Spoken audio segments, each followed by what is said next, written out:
இவர் மட்டும் இல்லைனா கண்டிப்பாக இதை பண்ணிக்கவே முடியாது. இவர் தான் எனக்கு முக்கியமாக சொல்லி கொடுத்துருக்காரு. இப்படி ப்ளே பண்ணணும், கண்டிப்பாக இந்த பாலை இப்படி அடிக்கணும், முக்கியமாக எந்த நேரத்தில் எப்படி ப்ளே பண்ணணும் அப்படின்னு எனக்கு தெளிவாக சொல்லி கொடுத்துருக்காரு. எனக்கு ரொம்ப அவரை பிடிக்கும் அப்படி மாதிரி பார்த்தீங்கன்னா, போட்டி வெற்றிக்கு பிறகு முக்கியமாக சதம் அடித்ததுக்கு பிறகு ரோஹித் சர்மாவை பார்த்து ரொம்பவே கண் கலங்கியிருக்காருங்க எஸ்எஸ்சி ஜெய்ஸ்வால்.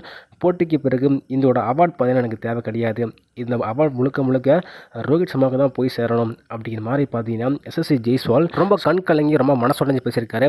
அப்படி என்ன பேசியிருக்காரு அப்படிங்கிறத பார்த்தலாம். வீடியோ ஸ்கிப் பண்ணாமல் பாருங்கள். நம்ம சேனல் கேட்சி புதுசாக வந்திருந்தீங்க அப்படின்னா சப்ஸ்கிரைப் மட்டும் பண்ணிக்கோங்க. அப்படி பண்ணுறீங்க அப்படின்னா பக்கத்தில் இருக்க பெல்லைக்கன் மட்டும் நோட்டீஸ் வரும். நிறைய பேர் சப்ஸ்கிரைப் பண்ணாமல் பார்த்துட்டீங்க, சப்ஸ்கிரைப் பண்ணிட்டு பாருங்கள். நிறைய பேர் லைக் பண்ணாமல் பார்த்துட்டீங்க, லைக் பண்ணிட்டு பாருங்கள். நீங்கள் பண்ணுற ஒவ்வொரு லைக்கும் எனக்கு மிகப்பெரிய மோட்டிவேஷன். லைக் பண்ணிட்டு பாருங்கள். இந்தியா ஆப்கானிஸ்தான் 3வது ஒரு நாள் போட்டி பார்த்துருப்பீங்க. கண்டிப்பாக இந்த போட்டியில் பார்த்துருக்க வேண்டிய முக்கிய விஷயம் ரோஹித் சர்மா வந்து ஒரு மிகப்பெரிய செயல் பண்ணியிருக்காரு. எதனால் ரோஹித் சர்மா இவ்வளோ பெரிய சக்ஸஸ்ஃபுல் கேப்டனாக இருந்திருக்காரு அப்படின்னு இந்த ஒரு செயலை பற்றி நீங்கள் தெரிஞ்சுக்கலாம். போட்டிக்கு பிறகு ரொம்பவே மனசுடைஞ்சிட்டாங்க எஸ்எஸ்சி ஜெய்ஸ்வால். கண்டிப்பாக இந்த ஒரு செஞ்சுரிக்கு முக்கிய காரணம் ரோஹித் சர்மா தான். இவர் மட்டும் இந்த ஒரு செயலை செய்யலாம் அப்படின்னா நான் இதை பண்ணியிருக்கவே முடியாது அப்படிங்கிற மாதிரி சொல்லியிருக்காரு. ஸோ மேட்ச் பார்த்துருப்பீங்க. இந்த ஒரு போட்டியில் இந்தியா ஒயிட் வாஷ் வந்து பண்ணியாச்சு. ஆப்கானிஸ்தான் டீம் என்ன தான் வந்தாங்கன்னு தெரியல, எதுக்கு வந்தாங்கன்னு தெரியல. ஆப்கானிஸ்தான் டீம் பார்த்தீங்கன்னா ஸோ டெஸ்ட் போட்டியிலையும் இந்தியாவை வீழ்த்தவே முடியல. முக்கியமாக 5 நாள் கூட ப்ளே பண்ண முடியல. 3 நாள்லேயே வந்து வெளியே போனாங்க. இந்தியா இன்னிங்ஸ் வந்து வெற்றி பெற்று மற்றும் 300 ரன் வித்தியாசத்தில் இந்தியா அபார வெற்றி அடைஞ்சிருந்தாங்க. அதை தொடர்ந்து சரிப்பா ஓடிஐ போட்டியிலேயாச்சும் இப்போ கம்பேக் கொடுப்பாங்களா அப்படின்னு எதிர்பார்த்தா முதல் 2 போட்டியிலும் கிடையாது. சரி கடைசி போட்டியிலாச்சும் ஒரு ஆறுதல் வெற்றி பெறுவாங்க அப்படின்னு பார்த்தா அதுலேயும் பெருசாக வந்து வெற்றியை வந்து பதிவு பண்ண முடியல. அதுலேயும் ஒரு மிகப்பெரிய ஒரு தோல்வி வந்து பதிவு பண்ணியிருப்பாங்கன்னு சொல்லலாம். இதன் காரணமாக ஒயிட் வாஷ் வந்து இந்தியா பண்ணியாச்சு. ஸோ இந்த ஒரு வெற்றிக்கு இந்தியா பண்ண சேசிங்கில் ஜெய்ஸ்வால் மற்றும் ரோஹித் சர்மா தான் முக்கிய காரணமாக இருந்தாங்க இந்தியா வெற்றி போனதுக்கு. அதனால் ரோஹித் சர்மா 79 ரன்லேயே ஆட்டம் இழந்து பெவிலியன் திரும்பி போனார். அதுக்கப்புறமா பார்த்தீங்கன்னா செஞ்சுரி வந்து பதிவு பண்ண முடியல. ஆனால் நான் பதிவு பண்ணுறேன் அப்படின்னு எஸ்எஸ்சி ஜெய்ஸ்வால் பார்த்தீங்கன்னா ரோஹித் சர்மா பண்ண வேண்டிய விஷயத்தை எஸ்எஸ்சி ஜெய்ஸ்வால் இன்றைக்கி தெளிவாக பண்ணியிருக்காருங்க. ஸோ வந்து ரோஹித் சர்மா தொடக்கத்தில் ரொம்ப ஸ்லோவாக ப்ளே பண்ணியிருந்தார். நான் வந்து ஸ்லோவாக ப்ளே பண்ணாலும் நீ உன்னோட அதிரடியாக விளையாடு, உன்னோட ஆட்டத்தை நீ வந்து கொடு அப்படிங்கிற மாதிரி ரோஹித் சர்மா தெளிவாக சொல்லியிருக்காரு அப்படிங்கிற மாதிரி போட்டிக்கு வரைக்கும் பேசியிருக்காருங்க. ஸோ முக்கியமாக இன்றைக்கி பேட்டிங் பார்த்துட்டு எஸ்எஸ்சி ஜெய்ஸ்வால் பேட்டிங்கை செம்ம டீசெண்டாக ப்ளே பண்ணியிருப்பார். கொஞ்சம் கூட ஒரு சின்ன சான்ஸ் கூட ஆப்கானிஸ்தான் டீமுக்கு கொடுக்கல.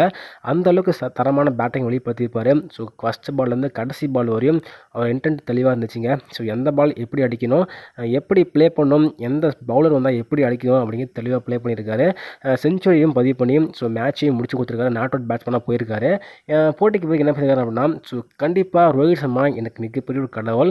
அவருக்கு கீழே முக்கியமாக அவரோட ஓப்பனிங் பண்ணுறது எனக்கு ரொம்பவே பிடிக்கும். ஸோ எனக்கு வந்து கண்டிப்பாக ஓப்பனிங் பெஸ்ட் பார்ட்னர்ஷிப் அப்படின்னாவே எனக்கு ரோஹித் சர்மா தான். ஏன் அப்படின்னா எனக்கு எப்படி வந்து சொல்லி கொடுத்துருக்காரு அப்படின்னா ஸோ நீ வந்து உன்னோட ஆட்டத்தை ப்ளே பண்ணு, நான் என்னோடய ஆட்டத்தை பார்த்துக்கிறேன்.